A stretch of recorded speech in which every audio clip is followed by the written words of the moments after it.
इधर शहाबुद्दीन की पत्नी और उनके बेटे का इस्तेमाल करके तेजस्वी यादव सत्ता हथियाना चाहते हैं और उधर भाजपा वाले बिहार की जनता को शहाबुद्दीन के उस राज का याद दिला रहे हैं कि कैसे शहाबुद्दीन के राज में किसी आदमी को बोलने का भी अधिकार नहीं था, पुलिस वालों को थप्पड़ मार दिया जाता था और शहाबुद्दीन के नाम का आतंक कैसे बिहार में फैला हुआ था। तेजस्वी यादव और लालू प्रसाद यादव शहाबुद्दीन की पत्नी हिना साहब और उनके बेटे ओसामा साहब को आरजेडी में घर वापसी करवाते हैं। उसके बाद तेजस्वी यादव बड़ा बड़ा बात कहते हैं कि शहाबुद्दीन सिर्फ विधायक और सांसद नहीं बल्कि हमारे आरजेडी के फाउंडिंग मेंबर्स में से एक थे। और उसके बाद आरजेडी वालों में खुशी की लहर उठती है कि देखिए अब शहाबुद्दीन के आने से माहौल बदलेगा और जो मुसलमान वोट आरजेडी से छिटक रहा था धीरे धीरे वही मुसलमान वोट फिर से आरजेडी के पाले में आएगा। लेकिन इसका जो दूसरा पर्सपेक्टिव है, इसका जो दूसरा ऑप्शन है, शायद तेजस्वी यादव और लालू यादव ने सोचा नहीं था, जो अब भाजपाइयों ने शुरू कर दिया है।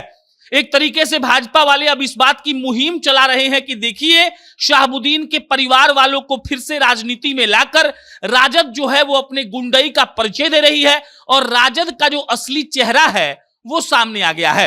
अभी आपके स्क्रीन पर एक तस्वीर चल रही होगी जिसमें लिखा हुआ है कि जिस शहाबुद्दीन की पत्नी बेटे के दम पर चुनाव जीतने का दम भर रहा है फेलस्वी, 13 करोड़ जनता है पूरी तरह होशियार, दोबारा खून के आंसू नहीं रोएगा बिहार।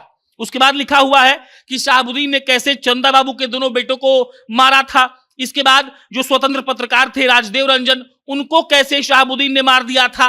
और अब भाजपा वाले शहाबुद्दीन के परिवार वालों का आरजेडी में घर वापसी का विरोध तो कर ही रहे हैं, लेकिन एक नजरिए से देखिएगा तो वो लोग मन ही मन खुश हैं कि चलिए अब शहाबुद्दीन के आतंक का प्रचार करके उन लोगों को कुछ सीटें ज्यादा मिल जाएंगी और वो लोगों के पास जाकर ये बताएंगे कि कैसे शहाबुद्दीन के राज में सिवान, गोपालगंज सहित पूरे बिहार का जो लोग था वो परेशान था और जो बार बार कहा जाता है 6 बजे शाम के बाद घर से ना निकलने वाला बात, अब वो धीरे धीरे भाजपा फिर से जाकर लोगों के बीच में रखेगी। बात सिर्फ यही नहीं है, इसके अलावा भाजपा वाले इस बात को भी दोहरा रहे हैं कि कैसे एक वक्त लालू प्रसाद यादव और तेजस्वी यादव ने शहाबुद्दीन और उनके पूरे परिवार को छोड़ दिया था। वो लोग इंतकाल के बाद उनके घर तक नहीं गए, सिवान जाने के बाद भी शहाबुद्दीन के घर आरजेडी का कोई आदमी नहीं गया। और इसके बाद अब ये बता रहे हैं भाजपा वाले कि अब जब नौबत आई है चुनाव जीतने की तो वो लोग शहाबुद्दीन के परिवार का फायदा उठाना चाहते हैं। वो लोग चाहते हैं कि जिस मुसलमान वोट बैंक पर शहाबुद्दीन की थोड़ी बहुत पकड़ है, उनके परिवार वालों के सहारे अब वो उन पर शिकंजा कसे और 2025 के विधानसभा चुनाव में कैसे भी कुछ ऐसा माहौल बनाए कि वो लोग चुनाव जीत जाएं। अब भाजपा वालों को बड़ा बढ़िया मौका मिल गया है। शहाबुद्दीन के आतंक की बात पूरे बिहार में फैली हुई है। वो जो चंदा बाबू के दोनों बेटों के साथ क्या हुआ था ये सबको पता है। पत्रकार राजदेव रंजन के क्यों मार दिया गया ये भी सबको पता है। और शहाबुद्दीन जब जिंदा थे, शहाबुद्दीन जब सांसद हुआ करते थे, शहाबुद्दीन जब एकदम से अपने रौला में थे, तब उनके नाम को इस्तेमाल करके लोग वहां पर क्या करते थे, इस बात का भी कैंपेनिंग अब भाजपा चलाएगी और बिहार के लोगों को यह समझाने का प्रयास करेगी कि भले आपको लग रहा है कि तेजस्वी यादव चाहते हैं कि विकास बिहार का हो, लेकिन असलियत यह है कि वो आज भी उन्हीं लोगों के साथ हैं जिन लोगों ने कभी बिहार को बर्बाद किया था और जिन लोगों का नाम आतंक के पर्याय के साथ जोड़ा जाता था।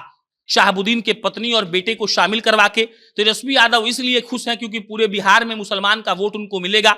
उन्होंने सेक्युलर होने का अपना प्रमाण पत्र दे दिया है। उन्होंने ये बताया है कि देखिए ऐसा बात नहीं है कि हमने शहाबुद्दीन के परिवार को छोड़ दिया, लेकिन इसके उलट एक पक्ष ये भी कहता है कि शहाबुद्दीन ने जिस तरीके से अन्याय किया था, जिस तरीके से उस आदमी ने लोगों को परेशान किया था, अब वो लोग भाजपा के लिए प्रचार करेंगे और बताएंगे कि आरजेडी वाले कैसे गलत कर रहे हैं। बाकी इस पर आपका क्या विचार है कमेंट बॉक्स में बताइएगा। मेरा नाम प्रशांत है। बहुत बहुत धन्यवाद।